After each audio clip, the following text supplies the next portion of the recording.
UDF ഭരിക്കുന്ന കോഴിക്കോട് കൂരാച്ചുണ്ട് പഞ്ചായത്ത് ഭരണം പ്രതിസന്ധിയിലേക്ക്. സസ്പെൻഷനിലായ poly Karakkad panchayat president സ്ഥാനം രാജിവെക്കില്ലെന്ന് കൈരളി ന്യൂസിനോട്.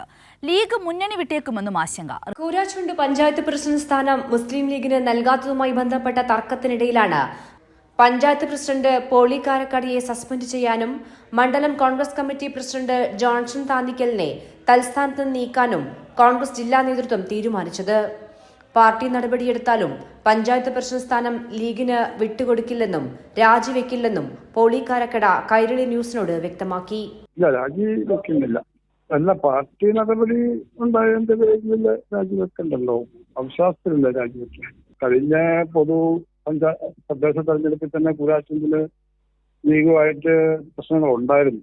ലീഗ് തെരഞ്ഞെടുപ്പ് സമയത്ത് പോലും സഹകരിച്ചില്ലെന്നും മുന്നണി മര്യാദ പാലിച്ചില്ലെന്നുമാണ് പോളി കാരക്കട പറയുന്നത്. 4 വർഷം കഴിഞ്ഞാൽ പഞ്ചായത്ത് പ്രസിഡന്റ് സ്ഥാനം ലീഗിന് നൽകണമെന്നായിരുന്നു ധാരണ. ഇത് കോൺഗ്രസ് പ്രാദേശിക നേതൃത്വം അംഗീകരിക്കാത്തതാണ് വലിയ പ്രതിസന്ധി സൃഷ്ടിച്ചിരിക്കുന്നത്. കൂരാച്ചുണ്ടിൽ ലീഗ് UDF വിടുന്നുവെന്ന വാർത്തകൾ പ്രചരിച്ചതിനു പിന്നാലെയാണ് മുഖം രക്ഷിക്കാൻ നടപടിയുമായി ജില്ലാ കോൺഗ്രസ് കമ്മിറ്റിയും രംഗത്ത് വന്നിരിക്കുന്നത്. കൈരളി ന്യൂസ്, കോഴിക്കോട്.